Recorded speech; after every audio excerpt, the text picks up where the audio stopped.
السلام علیکم ورحمۃ اللہ وبرکاتہ۔ محترم بھائیوں، بزرگوں اور دوستوں،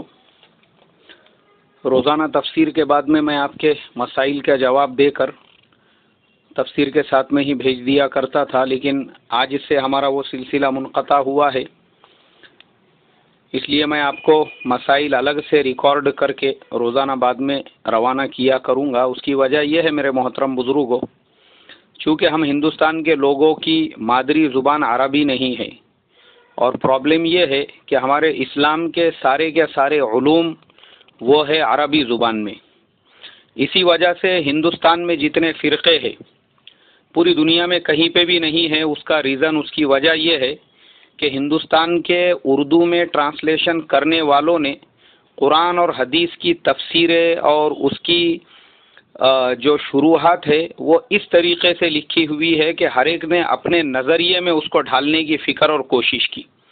اور یہی وجہ سے ہم ہندوستان کے مسلمانوں نے آج تک جو اوریجنل اسلام ہے، جو قرآن میں ہے، جو حدیث میں ہے، اس کو ہم نے نہ سمجھا ہے، نہ سیکھا ہے، نہ کبھی اس کو معلوم کرنے کی ہم نے فکر کی ہے، کوشش کی ہے۔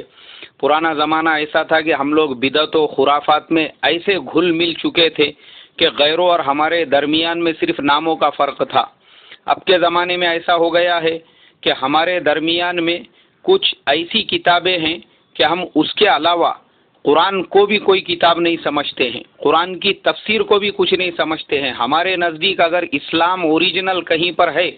تو ان چند باتوں کے اندر ہے جو ہمارے یہاں پہ مشہور اور معروف ہو چکی ہے، یا ان کتابوں کے اندر ہے جو ہم روزانہ پڑھتے ہیں، یا جو کتابیں ہمیں پتہ ہے۔ اس کے علاوہ ہم نے آج تک کبھی یہ کوشش نہیں کی کہ قرآن کی تفسیر 1000 جلدوں میں، 300 جلدوں میں، 30 اور 35 جلدوں میں اللہ والوں نے لکھ کر چلے گئے۔ حدیث کی بڑی بڑی کتابیں ہیں، اور ایک کتاب کی شرح جو ہے وہ کم سے کم 10 اور 15 اور 20 اور اس سے بھی زیادہ اگر کہا جائے بزرگوں اور اللہ والے لکھ کر گئے ہیں تو اس میں مبالغہ نہیں ہوگا۔ اسلام کے علوم سمندروں کی طرح سے ہے، لیکن ہائے افسوس ہم ہندوستان کے مسلمانوں پر،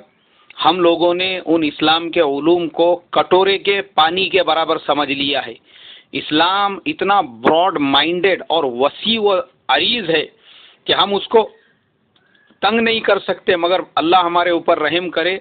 ہم ہندوستان کے مسلمانوں نے اتنا اسلام کو کنجسٹر اور تنگ کر دیا ہے کہ نئی چیزیں اگر ہم کو سننے کے لیے ملتی ہے، نئے مسائل ہم کو پتہ چلتے ہیں تو ہم کو لگتا ہے یار یہ ایسا کیسا اسلام ہے۔ اس وجہ سے میرے محترم بزرگوں، کچھ لوگوں کو یہ اس بات کا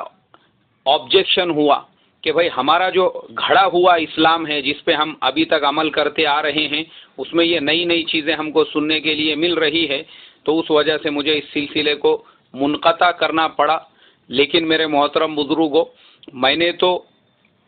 یہ نیت کیا ہوا ہوں کہ آخری سانس تک میں دین کی خدمت کروں گا، اور جو صحیح اسلام قرآن میں، حدیث میں، اور ہمارے بزرگ